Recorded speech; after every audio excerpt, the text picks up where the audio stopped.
Back to the Board of Supervisors. When you get the information, a lot of us will show up on Wednesday, twice a month meetings, every other Wednesday morning at 9:30 a.m.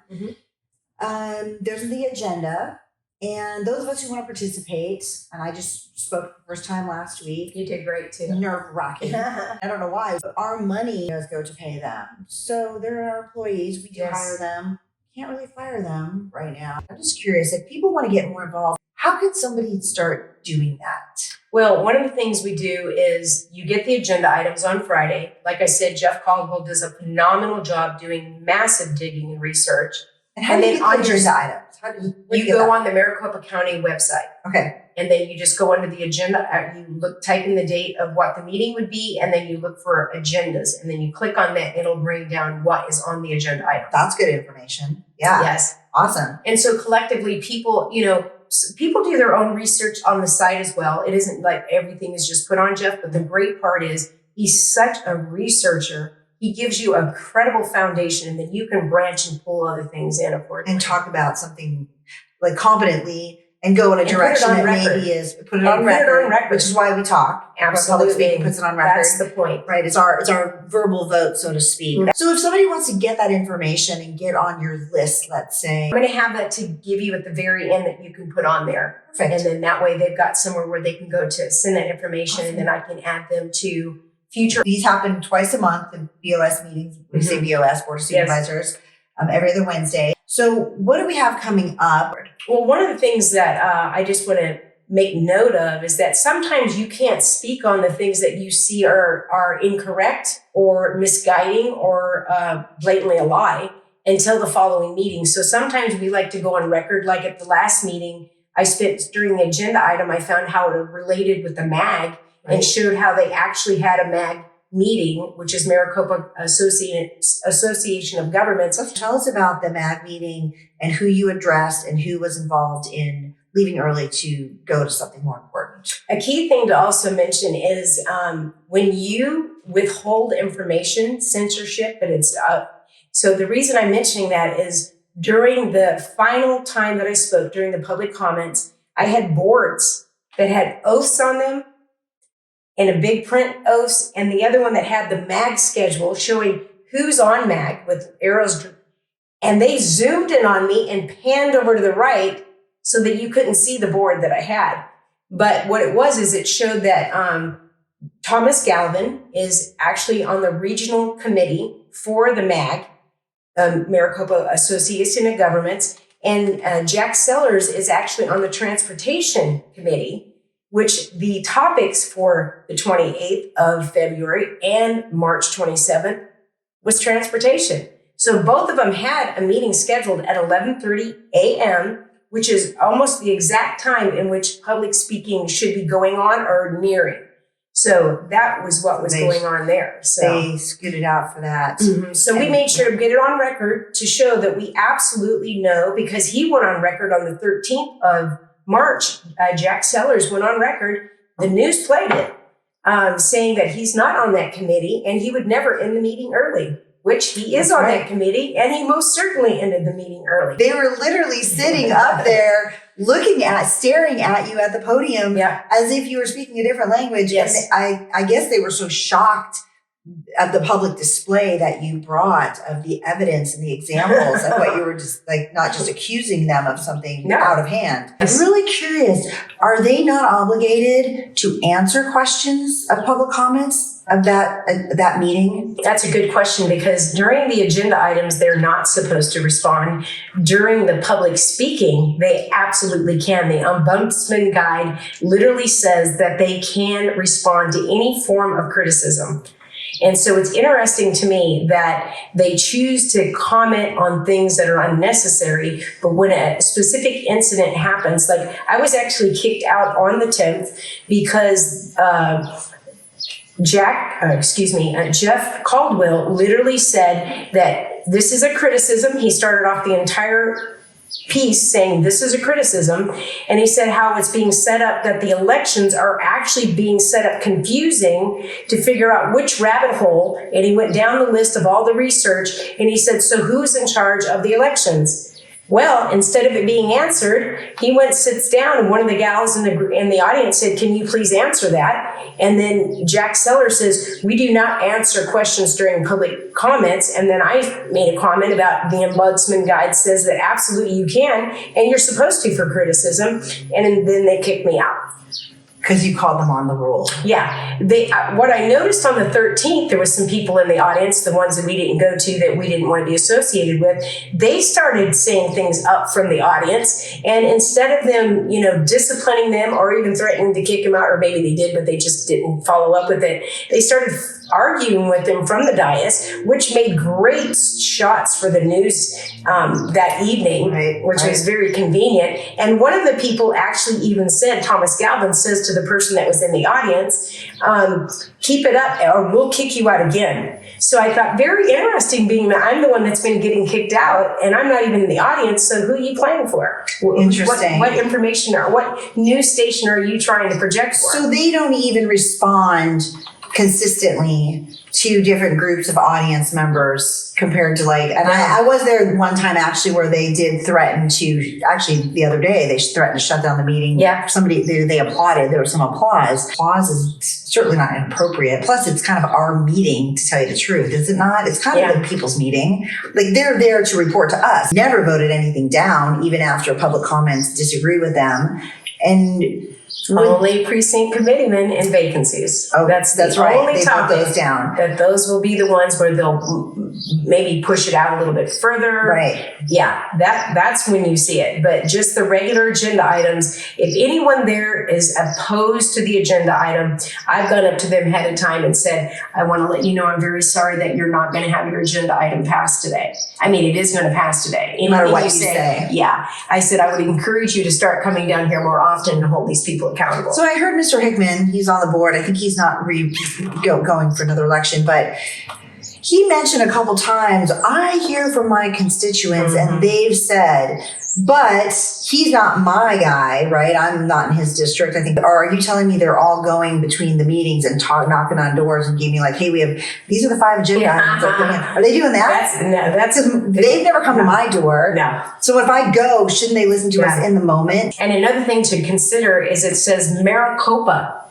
County Board of Supervisors. They represent Maricopa. They might have a district that they're more responsible for, but it says Maricopa Board of Supervisors. Right. And that's something they tend to forget. So he does say district. He does keep saying my district. Yeah. And the great part is we had several people from his district get up and let them know he's not listening. That's so right. That worked out very nice. So they really are not fulfilling the duties that they're supposed to be. They're playing to the camera. They're playing to the camera and the audience that's willing to listen to the hogwash. Yeah, that's amazing. So that was really eye-opening to me to really see how the process plays out in real life. Yeah, I think the thing we have to start with is, first of all, get involved. The thing that's happened is, it reminds me of that movie Gladiator Games. At one point, Russell Crowe comes out there and, this is a bunch of poverty-stricken people in the audience. They throw them bread, because they don't want them to overthrow them. So they give them entertainment. And at one point after he's done, slice and diced all these people, he goes, "Are you not entertained?" And I think that's what's happened in today's society between football, basketball, baseball, you name it. There's so many things to distract us from the fact that we are in a poverty situation. We are having our laws, our Constitution is being stripped away from us, and we don't even see it happening. So what I say is get involved. The Board of Supervisors, the reason it's super important to get involved with the Board of Supervisors is they are unchecked power. They are literally installing people, and I'm going to say it, they're installing them, and I don't even know that they were even officially elected. If you look at the chain of events, it was Adrian Fontes in 2019 when he was the recorder that he played a role in giving power to the Board of Supervisors to certify elections. And then now look what happens. Here he is, Secretary of State, Katie Hobbs, Secretary of State, Chris Mace, Secretary of State. Find it very interesting. I think it's important that we identify that parties, when we look at Republican Party, Democrat Party, when they get us staring at parties, they divide us. We've got to get back to the Constitution. The Constitution lays it out.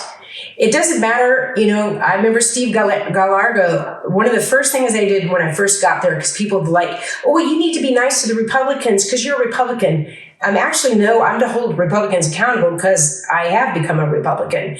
But, Steve Gallardo explained to him, you don't swear to a party. You're supposed to swear to the Constitution. Everybody up there is supposed to swear to the Constitution. What their party is, what district they're for, is irrelevant.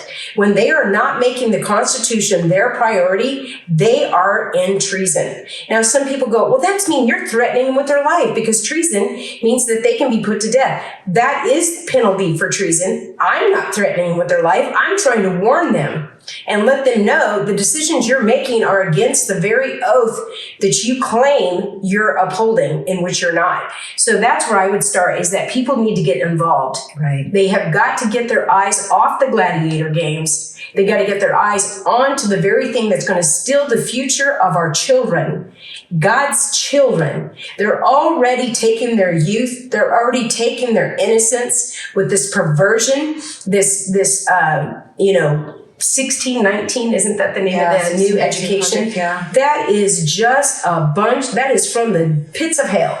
Absolutely. If people want to know the actual beginnings of our country, I would definitely recommend, it's called Biblical Citizenship. It will tell you the history, and it will literally encourage you to see the incredible, powerful Black people that were during that time that get completely dismissed because it doesn't create the narrative that helps divide us up, like Republican, Democrat Party. If we got back to that, the Constitution was the standard period, we wouldn't need these stinking parties. Washington warned us. He said, do not get involved in parties. You will lose your country that way. Well, we're here. Yes, it's true. We got a bunch of uniparties sitting up behind the Board of Supervisors. They're really just one party. You can call them different parties. They vote the exact same way. They have the same mindset. They don't care what the people have to say. They come up there. It can be all the people against the agenda item, and it will pass. They will make sure to tag in a little extra little comments to justify their choices, to vote yes for this, so they can feel very good about themselves. And they usually end the meeting with good backstrokings from one another, so they can feel really empowered that they've done a great job that day. When we, the people, are sitting there, the ones that are actually, I'm so proud of the people that go down there consistently. We don't have a group. We have people that wear hand count, because we got to get back to hand counting for our elections. That's not a group, that's just a communication. But it's just a bunch of individuals that have decided that, if we don't fulfill our civic duty, Benjamin Franklin said it best, if you forsake your liberties for security, you will have neither. And that is where we're at right now. If people do not get involved and not worry about, you guys are starting to look crazy on the news, they're setting it up that way. Right. It's almost like a January 6th to come. Delegitimize what we're doing there. Yeah. Take words out of context. On It's Our Duty, there was some little snippets. We're going to get full 2-minute worth, because it's important that people always hear the full amount. Right. We did the little just snippets so that people get a feel for what kind of things are being exposed. But you can watch the whole entire agenda and the on YouTube. On YouTube from the Board of Supervisors. They post the entire day. They cut things off of that as well. Do they? Yeah, they do. Okay. It's interesting. Yeah, so good to know. We're going to take another quick break. We're going to shout out General Flynn has an amazing movie coming up. So we're going to share that with you here in a minute, and then we'll be back. President's former National Security Advisor, Lieutenant General Michael Flynn, pleading guilty today to lying to the FBI. Flynn knew exactly how the system worked. He knew exactly what the intel world had been up to. He understood its funding. They had to get rid of Flynn. There was a moment where I just felt like I was drowning.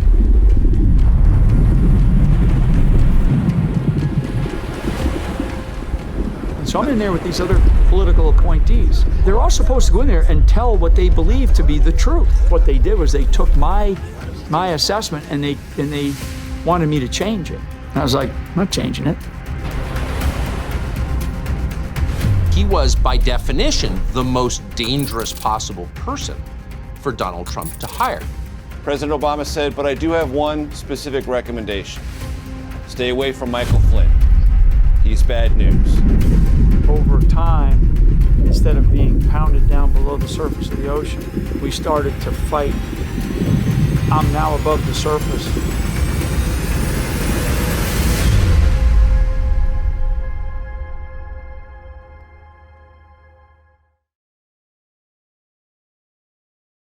If we lose freedom here, there is no place to escape to. This is the last stand on Earth.